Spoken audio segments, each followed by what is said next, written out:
Fatinin. Vamos lá. Entrando aí. Oi, linda! Tudo bom? Oi! Que alegria, amor! Que alegria! Até que enfim, hein, Fatinin? Conseguimos! Conseguimos, coisa boa. Essa é a Fatininha, nós encerramos a turma em fevereiro, né? Então, para quem não sabe, está chegando aí agora, eu trabalho com a pedagogia sistêmica e lanço, né, essa formação para o Brasil inteiro. Então, são vários os estados onde eu estou levando a formação de pedagogia sistêmica, e a Fatini participou da turma de Jundiaí. E lá em Jundiaí, ela sempre me impactou quando ela voltava e dizia: eu fiz essa conexão com essa conexão, com essa conexão, com essa conexão, minha cabeça vai fazendo as conexões, e a pedagogia sistêmica está na neurociência, está nisso, está naquilo. E eu achava isso maravilhoso, porque eu falo o tempo inteiro para os alunos: olha, é uma postura, né? Essas leis estão em tudo no universo. A gente só precisa olhar para isso através das leis. E ela ia mostrando esse contexto. E uma das coisas que mais me chamou a atenção no último módulo, né, quando nós fizemos lá o término e tudo, e ela foi despedir de mim, ela disse assim: professora, a senhora pode ficar tranquila que eu vou levar isso para frente. Eu vou levar isso para o maior número de pessoas que eu conseguir. E isso enche meu coração de professora, porque o que eu mais, assim, acho que todos os professores querem que os alunos transbordem aquilo que eles ensinaram. E ela está fazendo isso, né? Então, compartilhar o trabalho que ela vem desenvolvendo é uma honra, né? Então, Fatininha, eu gostaria que... Eu não vou apresentar seu currículo, porque aí é você que vai falar, né? Gostaria, assim, que você se apresentasse, colocasse para todos, né? Quem é a Fatininha que veio fazer o curso de Pedagogia Sistêmica, né? Por que que isso chamou sua atenção? E ela chegou desconfiada. E eu sempre digo: desconfia mesmo. Desconfia, não acredita muito não, mas aí no final eu sempre digo: experimenta. Experimenta e vê o que vai acontecer, né? Então conta aí pra gente como que foi esse início dessa chamada, né? Uma professora que é professora de física, de química, que fez neurociência. Então, o que chamou sua atenção? É uma imensa satisfação estar com todos vocês essa noite, né? Muita alegria e meu coração transborda de alegria ao estar aqui com vocês, né? Fui para a pedagogia sistêmica incentivada pela Luziana, né, a mantenedora do colégio, mas antes mesmo de assumir a direção lá, ela me instigou com isso, e eu procurava por conhecimento, porque assim, eu sempre fui muito estudiosa nas áreas da educação, eu sempre gostei muito de estudar, lutei muito por isso, e eu queria ingressar no meu doutorado, né, na área da educação, mas eu sentia que faltava algo em mim. Eu precisava de mais alguma coisa. Então eu fui para ver como que era, né? Assim, eu sou assim, o não eu já tenho, vamos lutar pelo sim. Isso. Chegando lá, eu fui impactada, totalmente impactada. Só de ouvir a sua musiquinha no fundo já me despertou, o meu lado emocional já despertou, né? Porque eu falo que tem Fatinin antes de sistêmica e Fatinin pós-sistêmica. Eu me divido em dois momentos, né? Porque a primeira mudança que eu senti foi em mim, né? Eu entendi que eu precisava mudar a minha postura. Tanto é que era tão forte essa questão de que eu tinha que ajudar as pessoas, eu tinha que ajudar, que não sei o que, tudo mais, que eu fui pra direção, coisa assim que eu nunca nem me interessei, nunca foi minha meta de vida, e eu fui pra direção com essa ideia de querer ajudar as pessoas, e quando eu fui pro sistêmica, eu enxerguei a questão da direção num lado mais abrangente, né? Deixa eu só tirar aqui meu. Eu vou pôr o meu também, que eu esqueci. Isso é a adaptação. Ou não? Vou colocar o meu, que aí não dá eco. Eu esqueci, desculpa. Falta do hábito. Peraí. Tá de fone? Porque eu acabei de encerrar uma live agora. Eu esqueci. Aí, agora, pronto. Já aproveitei e fiquei até com fone. Aí, pronto. Aí. Agora fica melhor. Isso. Pessoal, vocês estão escutando bem? Dá um joinha aí para mim, tá? Se não tiver qualquer coisa. Isso. Pronto. Beleza. Isso. E ao chegar na sistêmica, eu já fui encantada, né? Contagiada por todo aquele sentimento que com movimentos simples, que dependiam apenas de mim e unicamente de mim, né? A mudança de postura interna, eu consegui me maravilhar, né? De maneira muito, muito, muito, muito rápida. Então, eu ia para Jundiaí, moro em Itaquaquecetuba, né, São Paulo, então era uma distância bacana. Ficava um final de semana inteiro trabalhando em 2 lugares, mesmo assim, eu ia porque eu sentia que ali eu saía mais leve, né, como se eu tivesse um entendimento melhor sobre o mundo.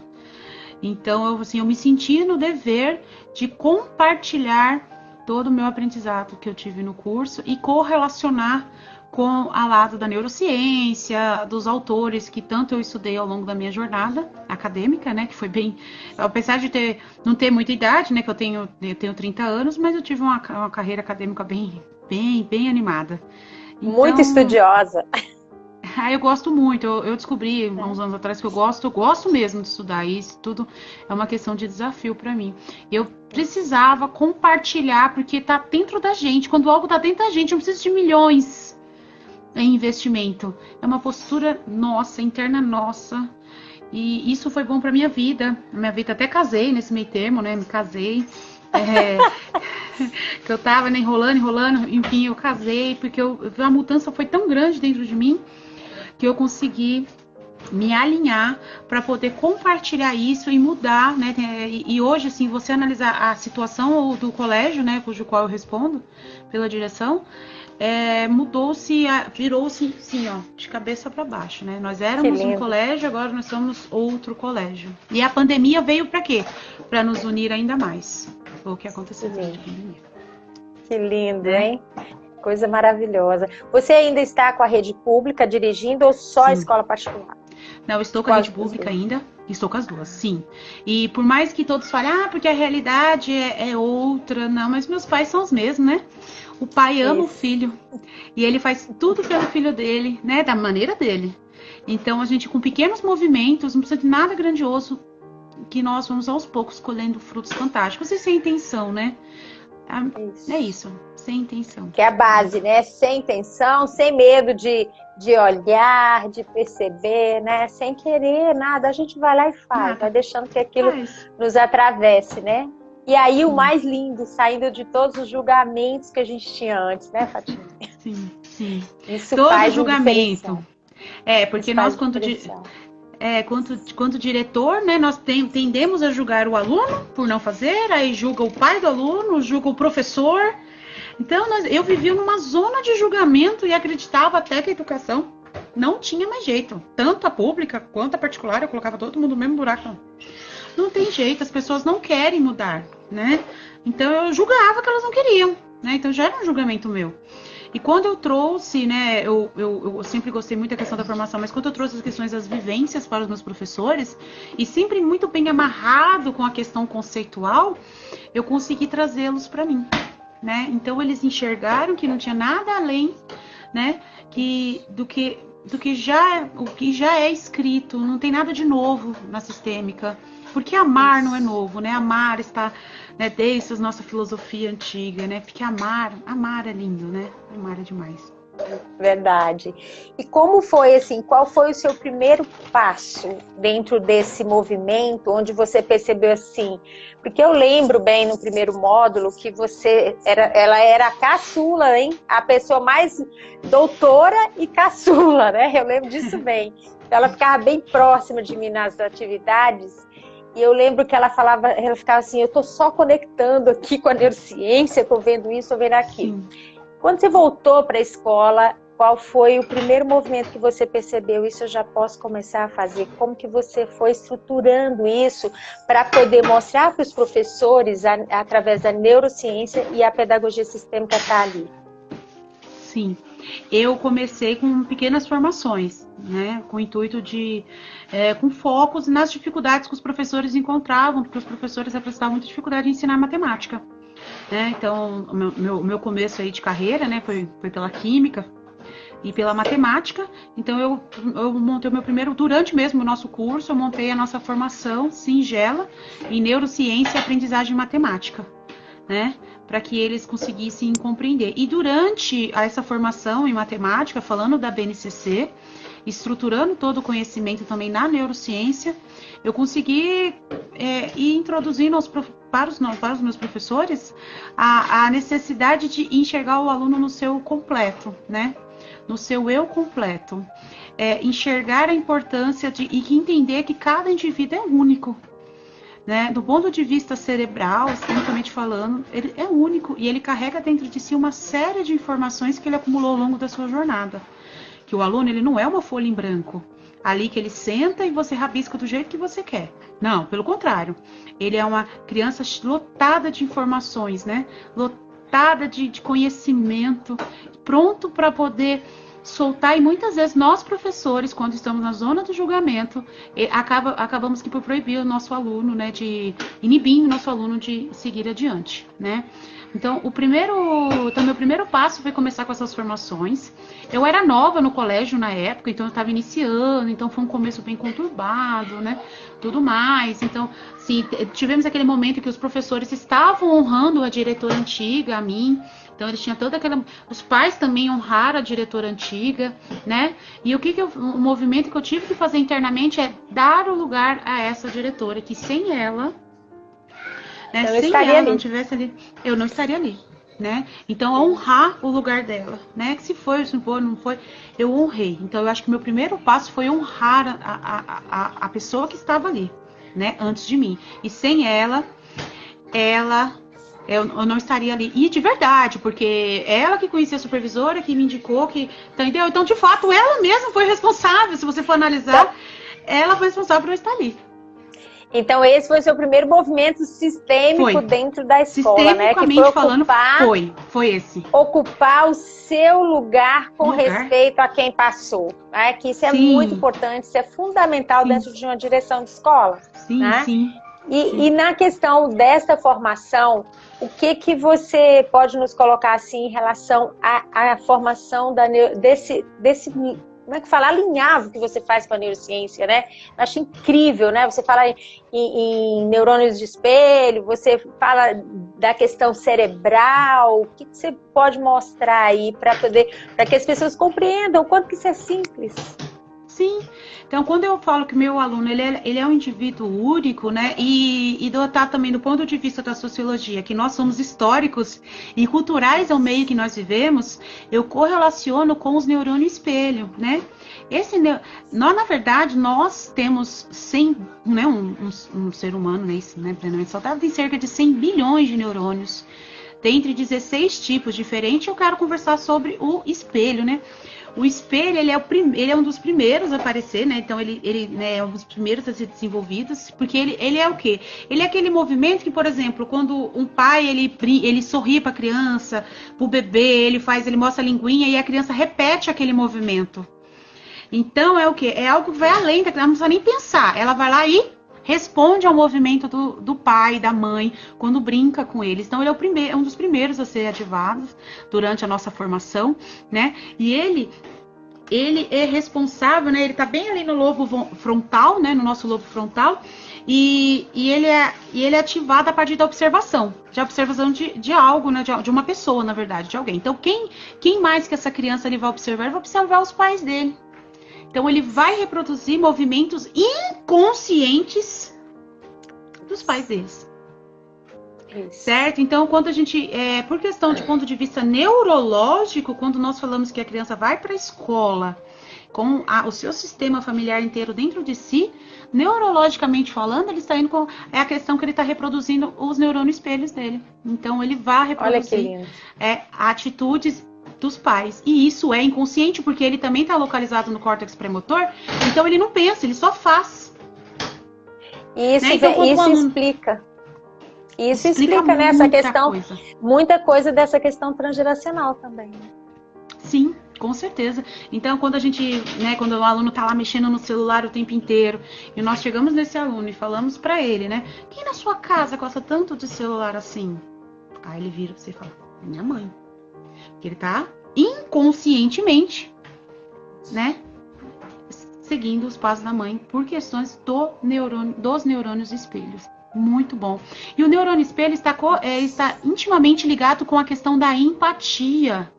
Então, os nossos neurônios espelhos foram muito estimulados durante as nossas formações, não é, Ellen? Porque nós passamos a ter empatia, exercitar a empatia pelo próximo, né? Durante os nossos cultos, durante os nossos encontros. Colocar o tempo todo no lugar do outro. Sim, e aquilo nos move, porque aquilo, nós choramos em algo, porque aquilo, nosso cérebro processa como uma informação. E a memória de longo prazo, ela tá bem aqui na parte de trás do cérebro. E ele acessa essa parte, ele tá lá guardada, compactada, bem bonitinho. Então, quando algo nos atinge, ali, esse neurônio espelho, ele vai procurar, e a gente se comove quando alguém se comove. Tudo isso é a partir desse neurônio espelho. Então, a empatia está corretamente, né, diretamente ligada com o neurônio espelho.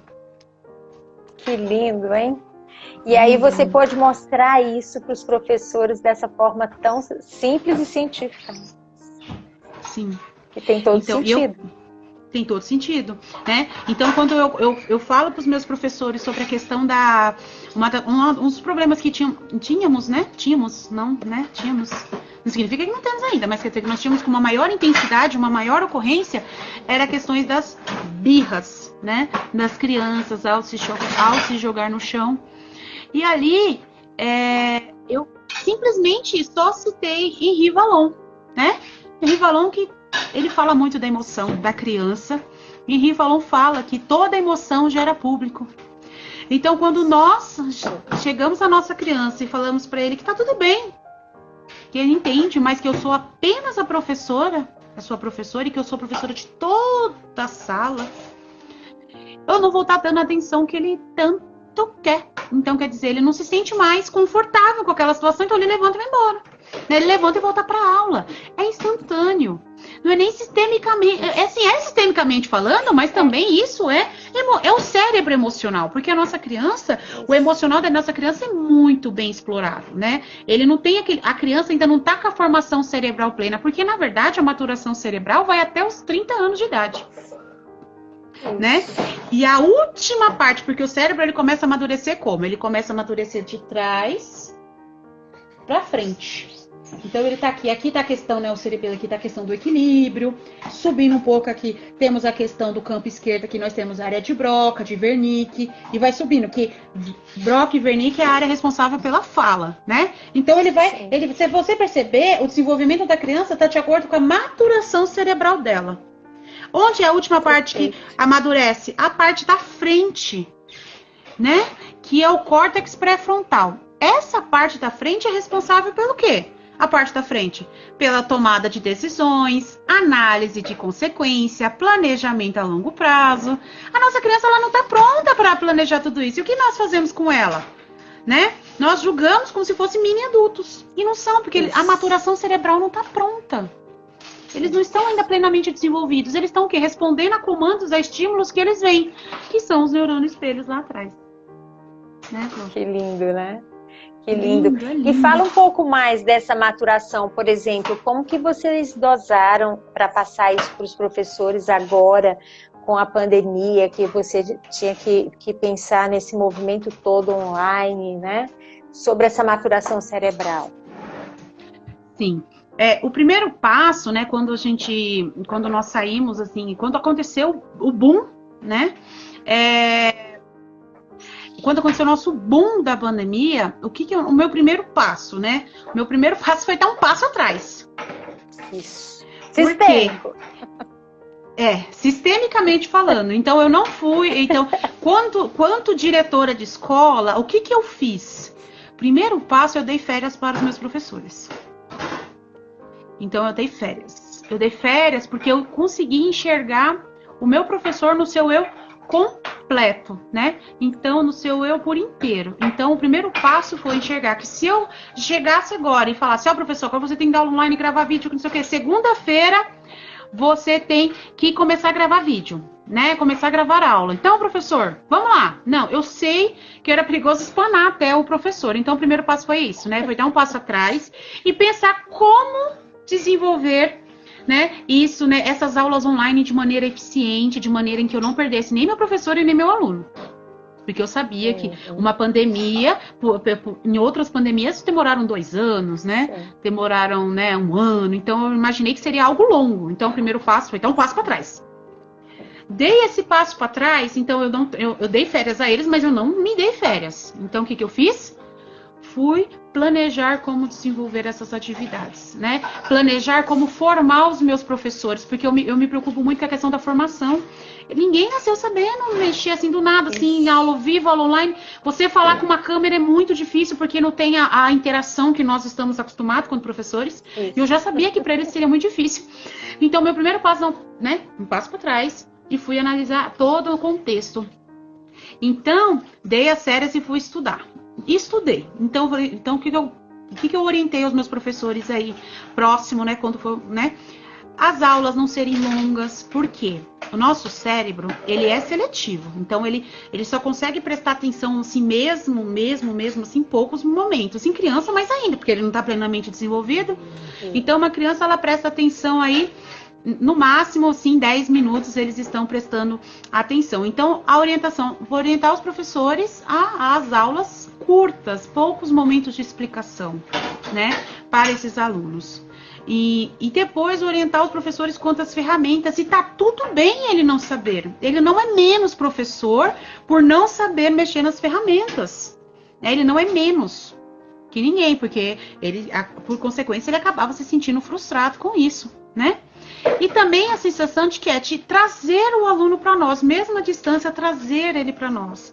Que nós conseguíssemos trazer. No começo, eu imaginei que os alunos teriam mais dificuldade às ferramentas. Então, nós começamos gravando videoaulas pequenininhas.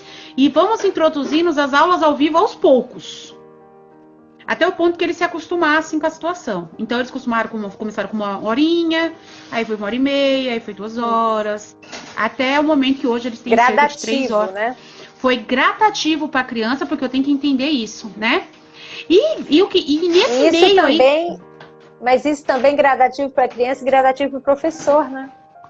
Ele também foi se adaptando.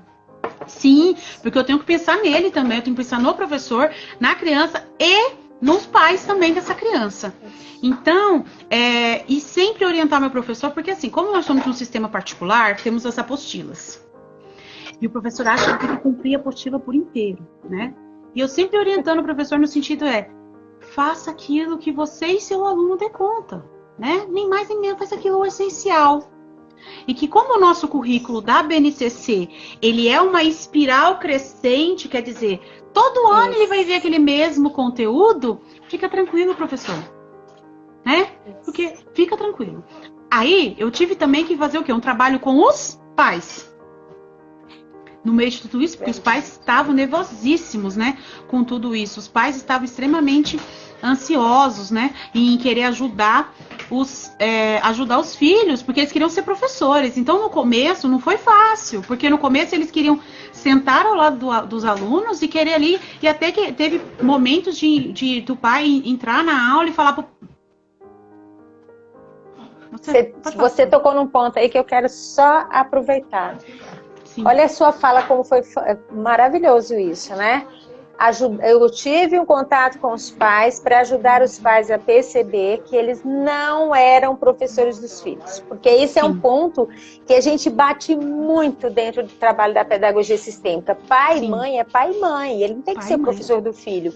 E você, diretora, com essa consciência, você já ajudou os pais a ir para esse lugar. Sim. A gente teve aqui muitos conflitos, né? Foram muitos os professores e pais que procuravam por um conflito onde os pais falavam: eu não estou dando conta, eu estou sobrecarregado de dar aula para o meu filho, eu não sou professor, mas ele não era mesmo. Só que lá no início, a maioria das direções não tinham esse conceito para colocar claro isso, né? Quando você coloca isso, ameniza muito para os pais, porque ele pode ser só o pai do filho dele, né? É isso, e quando eu falava com eles que eles poderiam deixar a criança sozinha com o professor, que os dois, e que ele poderia desenvolver o trabalho dele, poderia, né, fazer as coisinhas dele, e deixar a criança, né? Crianças de que idade? Nós estamos falando de crianças nós atendemos crianças a partir de 2 anos, né? Isso. Então nós o quê? Nós falamos até que ano que é lá? Até o 8º. Isso. De 2 a 8. Então, do maternal ao 8º ano. Isso mesmo. Então, eu pedi, né? Eu conversei com o pai. Pai, você é apenas o pai. Você não é o professor, né? Então, deixa o professor com a criança. Tá tudo bem. Deixa o professor. Ele dá conta, não se preocupa, né? E parece que quando eu falei isso na reunião, teve pais que parecia que fez assim, né? Que alívio, né? Que eu não sou. Porque no começo, como a gente teve a questão das aulas gravadas e tudo mais, então os pais se preocuparam muito, sabe? Não vou dar conta. E depois, quando eu falei, fique tranquilo, né? Orientei os pais a deixar a criança colocar pelo menos a camiseta do uniforme, né? A camiseta do uniforme. E a professora... E eu falo assim, coloca a camiseta do uniforme para ativar os mecanismos cerebrais, para dizer para a criança que agora ela está na escola, que agora é o momento da aula, para que ela não se distraia com fatores externos, né? Isso, e então... aí é interessante, se você olha pela pedagogia sistêmica, coloca a camisa do uniforme, pela neurociência, né? Você olha e dá esse retorno, mas aí você vai para a pedagogia sistêmica, quando a criança coloca o uniforme, é uma forma dela estar honrando a escola. Né? E quando ela faz esse movimento de honra à escola, muito mais leve estar na frente do computador. E aí você une isso com essa questão que ela falou dos neurotransmissores. Fantástico. Sim. Então, e outra, nós precisamos entender que hoje a nossa criança, né, que uma pergunta falando sobre alfabetização, hoje a escola, na pré-escola, né, até o 1º ano, nós fornecemos mecanismos para a alfabetização da nossa criança. Nós não temos que preocupar em alfabetizar. Ele não está amadurecido o suficiente para esse ponto da alfabetização que nós, quanto escolas, precisamos desenvolver. Precisamos desenvolver a coordenação, a lateralidade, precisamos desenvolver, né, a questão, né, desse movimento pinça, né, desse movimento aqui, né, que é esse movimento aqui do punho. Então, nossas atividades são pensando na questão da alfabetização e trabalhando muito o quê? A fonética da criança, né? Desenvolvendo a fonética, o jeito que ela te ouve, o jeito que ela fala. E tudo isso está para ser muito bem feito aonde? Nas aulas online.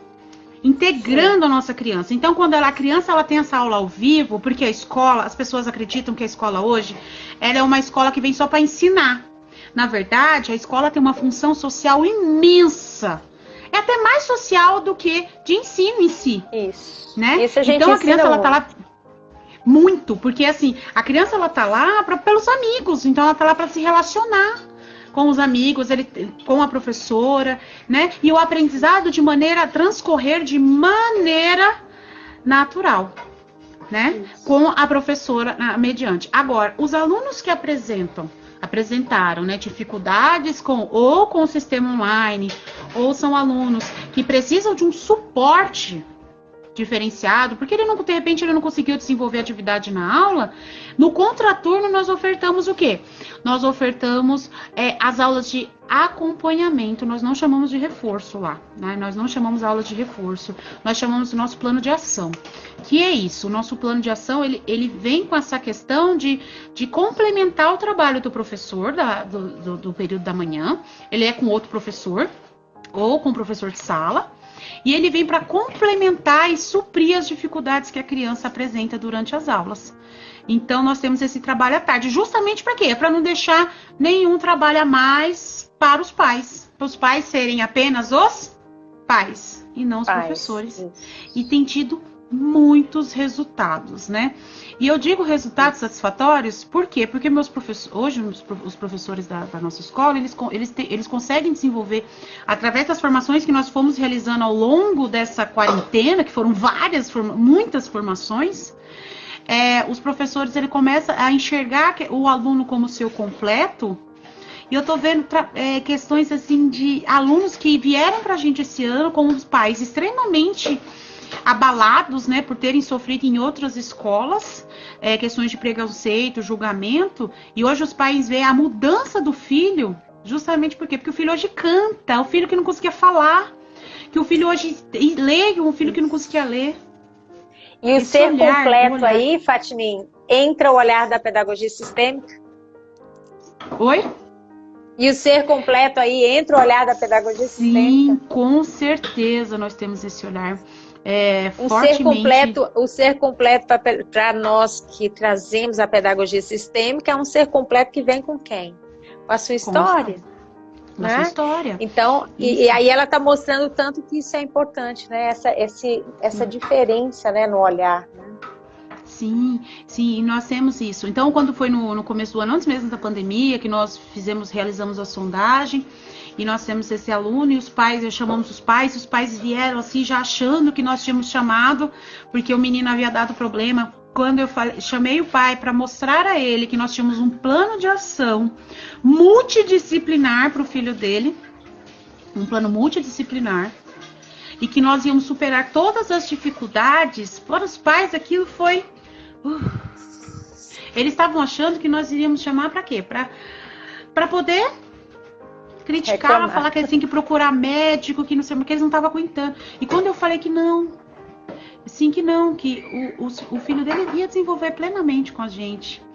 Então, eles até decidiram no dia deixar integral, porque nós ofertamos aos nossos alunos que são considerados assim, que nós vimos que tem dificuldades, não precisa ter laudo, né? Não laudo, mas que ele tem uma dificuldade.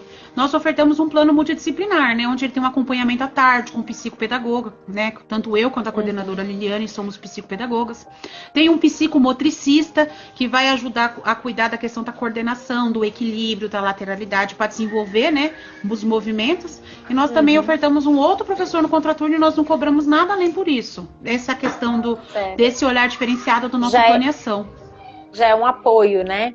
É um apoio para a família. Fala um pouquinho daquela palavra que você fala muito aí na neurociência, né? Que você disse que você fez uma conexão com a pedagogia sistêmica, acho que é apoptose cerebral. É isso? Sim, é isso mesmo. Apoptose cerebral... A apoptose cerebral é assim, as nossas crianças, né, eles, né, quando eles nascem lotados de neurotransmissores, né, fresquinhos, prontos para aprender, prontos para desenvolverem plenamente, né? E quando chega nessa fase, a partir dos 5 anos até os 8 anos de idade, acontece essa apoptose, que é o quê? A morte desses neurônios. Então, começa a acontecer. E o nosso cérebro, por ser seletivo, ele vai selecionar os neurônios que têm mais significado para ele. Se a nossa criança, desde pequena, vem sendo estimulada como? Estimulada de maneira eficiente, de maneira tranquila, de maneira inclusiva, com os nossos, tanto os professores como os pais, ele se sente incluída.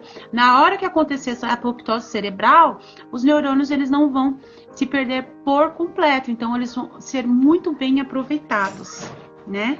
Então, nós, quanto escola, o que é a nossa função quanto escola no infantil? Acolher essa criança, acolher todo o seu sistema familiar, né? Esse acolhimento é super importante e para ajudá-la, estimulá-la na apoptose. Então, quer dizer, quanto mais neurônios ela tiver, quando ela crescer, mais plenamente desenvolvida ela será.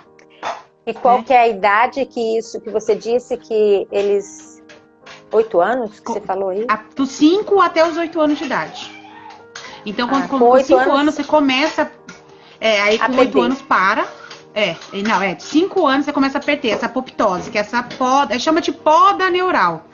É quando a gente começa a perder até os 8 anos de idade. Então, eu falo assim, que a criança, qual é o momento que ele tem que ser acolhido, que tem que ser fortalecido, os vínculos entre escola e família, até os 5 anos será de maneira extremamente eficiente.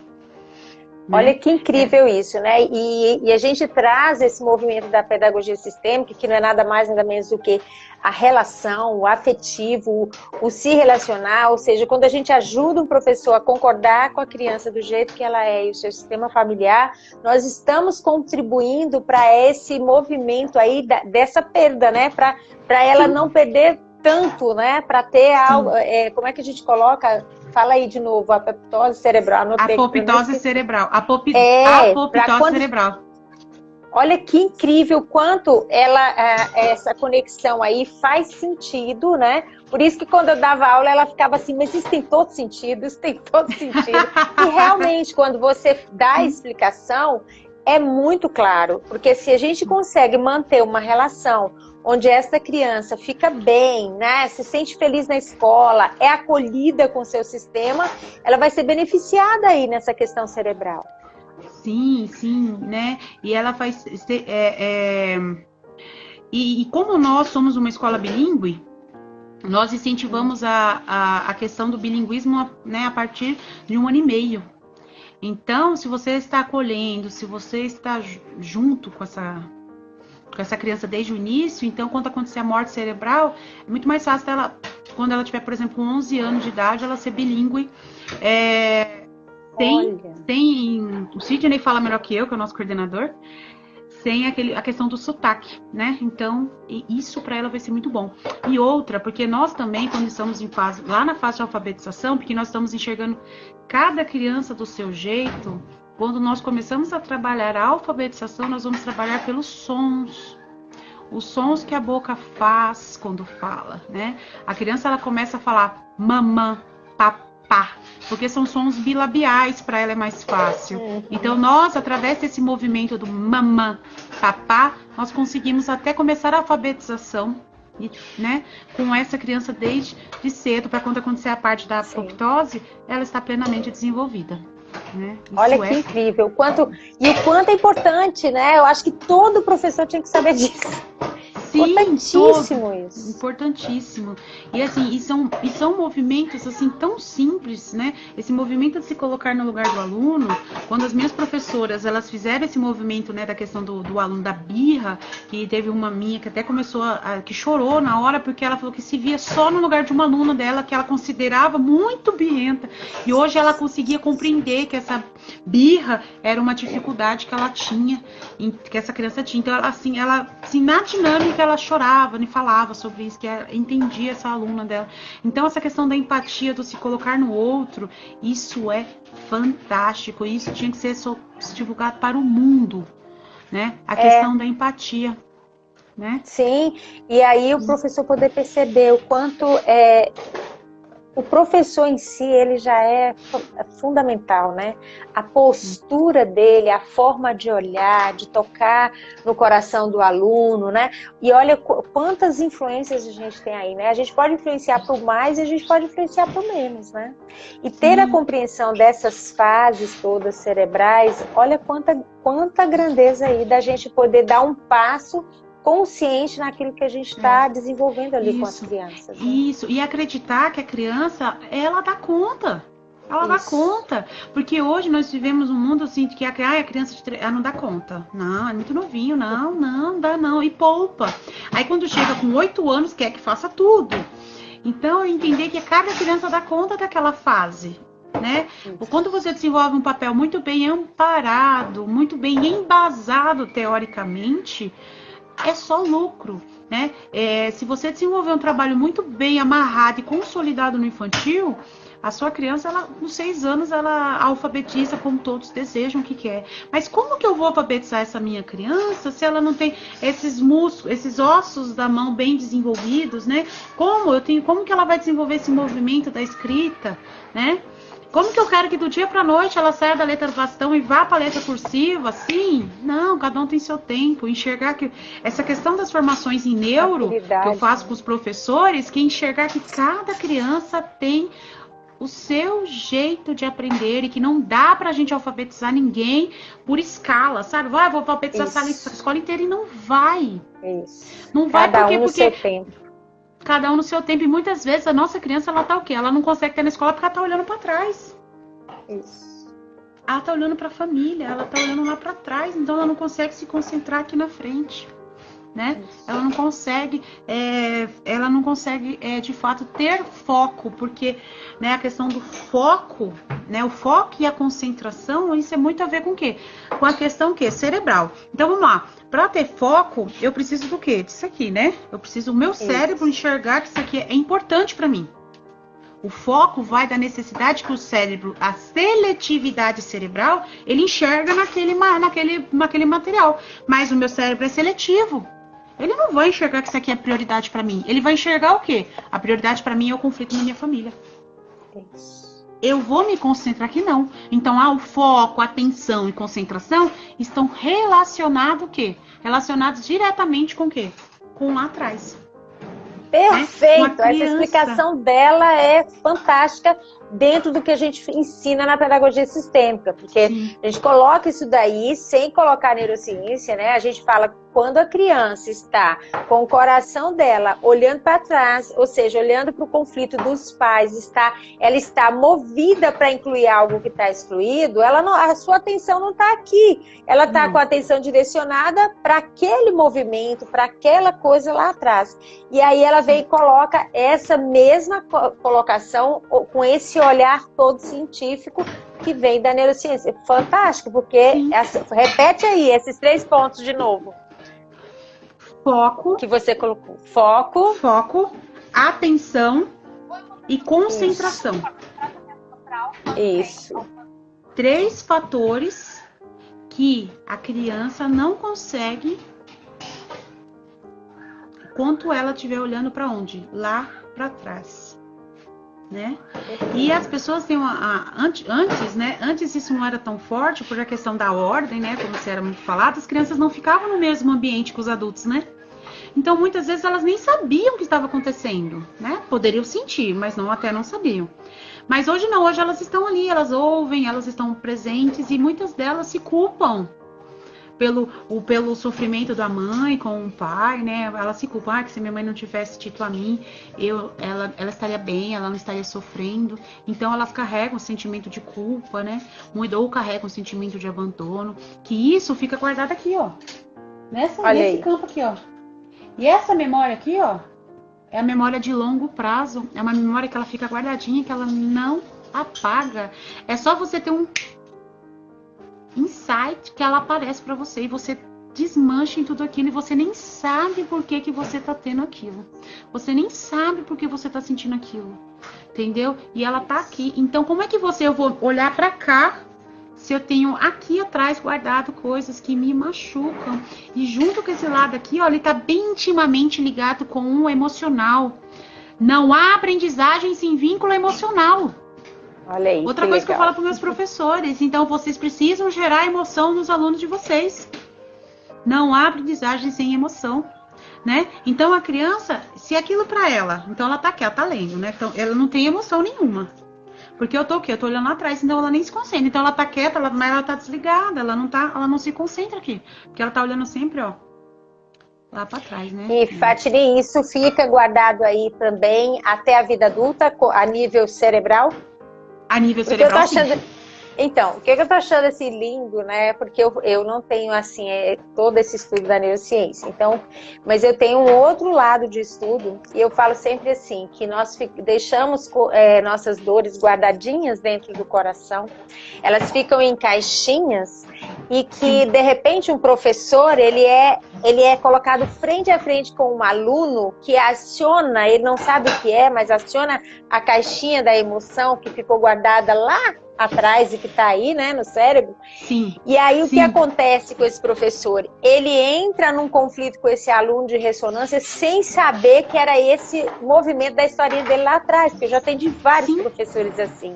E o movimento é algo que aparece, né, que estava lá guardado, né? Eu sempre coloco que está nas caixinhas do coração. E aí quando você fala cientificamente que tem um local, né, que a gente faz a conexão, né? Que lindo. Sim, isso, porque assim, isso aqui tá guardado nessa caixinha aqui atrás.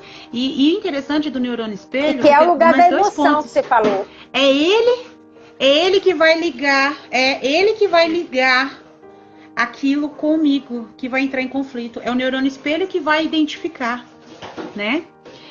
Um dia eu estava falando com os meus professores até sobre questão do neurônio espelho, e eu falei sobre a questão do elogio. Que o elogio, ele precisa ser verdadeiro, ele precisa ser sincero e vir do coração, né? Coração não, né? Vim daqui. E ele precisa ser, porque o nosso corpo, ele é tão inteligente que ele sabe quando aquilo é sincero ou não. Então, você não precisa falar. Quando o professor fica parado, mentalizando a força do aluno, ele fica parado, mentalizando a força e o poder que aquilo vai ativar mecanismos que a outra pessoa vai chegar nela. Como? Pelo neurônio espelho. Não é nada metafísico, não é nada além do nosso corpo. É o neurônio espelho trabalhando. Por isso que dentro dos 16 tipos de neurônio, eu falei, eu tenho que valorizar o neurônio espelho. Gosto tanto dele que eu vou fazer um dia especial para homenagear os nossos neurônios espelho. Né? Ele foi descoberto bem recentemente. Ele foi descoberto recentemente, na década de 90, né? Então é um estudo novo na área, mas que é fantástico. Então, por exemplo, eles fizeram uma ressonância magnética numa bailarina, que quando ela olhava imagens de outra bailarina dançando, partes cerebrais dela de identificação se alinhava com aquela bailarina dançando. Então, mecanismos... É fantástico. E aí, então, Fatininha, aí isso explica o que eu sempre falo para vocês nos cursos, que é quando você olha para o aluno e você traz ele para o coração, enxergando ali os seus pais e trazendo, incluindo para o coração, você está trabalhando com o neurônio espelho. Aí, fantástico, viu, gente? Tá vendo fantástico. Como eu estou falando coisa científica? Excelente. É científica. É científica. Então, o nosso corpo, então, nossa mente fala, você não precisa falar, você não precisa falar assim, eu vejo você. Você não precisa falar, eu vejo. Interno. Não, sinta, olhe. Sim. E a criança, ela vai saber que você está vendo ela pela ativação desse neurônio espelho. Gente, isso é além dela, isso vai além do pensamento, é sentimento. Entendeu? Eu sempre olha coloco onde ele lá está isso. localizado, ele está ali, entendeu? Em áreas específicas para isso. Fantástico, porque assim, eu sempre falo isso porque eu experimentei isso muito antes de dar as formações. E eu achava incrível quando eu não falava nada nos recreios e só olhava para a criança, incluindo seus pais, e eu vejo você interno. De repente, a criança estava na minha frente e dizia, oi, professora, e ficava bem. Né? Então, isso cientificamente está aí, os neurônios do espelho. Adorei. Adorei que isso comprova, né? Que a gente está fazendo tudo isso dentro comprova. do que é. Isso comprova plenamente, né, a questão do neurônio espelho, mas isso tem que ser, como você disse, do coração, isso é interno, porque a outra pessoa, você fala, eu vejo você pra pessoa, a pessoa ela sabe, a outra pessoa sabe, porque o neurônio espelho dela é ativado, que aquilo é verdadeiro ou não. Então, quando você fala que tem que ser do coração, porque o indivíduo enxerga, o cérebro ele é inteligente o suficiente para enxergar que aquilo é verdadeiro ou falso. Que lindo, perfeito. Não perfeito. É? Perfeito, entendeu? Viu? Adorei. Isso, então... E aí falta um outro aí que você falou que ia falar pra gente aqui bastante dos neurotransmissores químicos. Isso, os neurotransmissores químicos, né? Nós ainda temos 10 minutos. Oi? Já tem. Nós temos 10 minutos, pode falar. Neurotransmissores químicos nada mais é do que as nossas sensações que nós temos, né? Aqui eu estou aqui com você, estou extremamente satisfeita e feliz por estar aqui com você. E o meu corpo está liberando uma série de neurotransmissores que me dão alívio e bem-estar, né? Então, quando uma pessoa me olha e fala pra mim que me vê, que me enxerga, o meu corpo vai na hora, o meu corpo, ele vai liberar um hormônio chamado serotonina, né? Quando eu olho para o meu aluno e falo, eu vejo você, eu sou grato por ter você na minha vida, vai liberar tanto no meu aluno quanto em mim, né? Doses diárias de gratidão libera serotonina, que é o hormônio da sensação do bem-estar, né? Ele é responsável pelo nosso sono, ele é responsável pela nossa paz de espírito, pela nossa plenitude. Então, quando você fala para o seu aluno que eu vejo você, que você mora dentro do meu coração, quando você vê a família desse meu aluno, né, você coloca dentro de si o seu corpo libera serotonina, né? Magicamente, serotonina. Que a serotonina, se você bem estimulada, você ela se torna como, ela é um antidepressivo natural. Você é um antidepressivo natural. Na formação, serotonina é muita, hein? Isso. Porque isso. E a serotonina, ela não está nada ligada com questões financeiras, tá?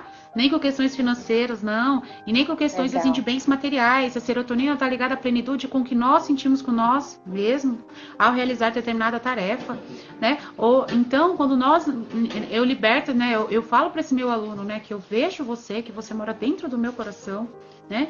E que ele não, né? Que eu estou ali, eu estou no meu trabalho, eu sou apenas a professora. Gente, olha o papel importante que o nosso professor hoje tem, né? Olha que importância que ele é apenas o professor e quanto que ele é importante para aquele aluno. Por si só, o corpo dele libera esse neurotransmissor tão maravilhoso que é a serotonina. Que lindo, hein? Fantástico. Né? Perfeito. Então, assim, isso. Então, como dizer, né? É só alegria, né? É só alegria. Porque lembrando que não existe... o conceito de felicidade é algo que a mídia nos colocou. Ela não existe. Ela existe momentos de felicidade. Então, momentos de alegria. Sempre falo que são isso. aqueles momentos que o nosso corpo libera, né? O nosso corpo libera serotonina. Então, o nosso aluno, quando nós sentimos de coração... imagina, você é um professor, olha a sua responsabilidade, né? De ser um facilitador no aprendizado do aluno, né? De ajudar, né? De caminhar ao lado dele aí nessa jornada que é o aprendizado, e você ser responsável por tudo isso. E você, com esse simples movimento, você pode mudar o dia de alguém. Não só do seu aluno, mas do seu filho, do seu esposo. E Fatini, eu quero te fazer uma pergunta, ainda tem 5 minutos. Na questão online, das aulas online, né? Com esse ensinamento que você deu, essa formação para os professores, com esse olhar para o online, você percebeu, assim, nas crianças, que elas liberaram bem, que elas se comunicavam felizes, que a coisa fluiu de uma forma, assim, tranquila? Ouviu? Cortou. A professora cortou um pouco a sua fala. Cortou. Não, assim, vamos ver se a gente consegue responder. É que eu queria que você colocasse sobre as aulas online. Quando você deu essa formação, né, unindo aí todos esses conceitos, pedagogia sistêmica, neurociência, com as crianças, qual foi o efeito disso, mesmo sendo aula online, né? Porque a gente sabe que está online, mas está conectado. Então, qual foi o efeito disso? Sim, o efeito eu tenho assim bem nítido aqui em casa, né? Que eu convivo aqui, né? Tem as minhas filhas que são do colégio e tem, né, a minha, né, a filha do meu padrasto que fica aqui com a gente também. Ela também tem aulas ao vivo também, só que é em outra escola, e eu não vejo nela o prazer que eu vejo nas minhas filhas, né? As minhas filhas, ó, eu tenho uma que vai fazer 10, eu tenho uma de 7 que tá em fase de alfabetização, que é a Estelinha, né? Que até perguntaram sobre a questão de quem não sabe ler, não, tá pleníssima aqui, ó. Firme na aula ao vivo. E a minha outra de 8 anos. As 3, elas colocam o relógio para despertar, porque elas não podem perder a aula ao vivo.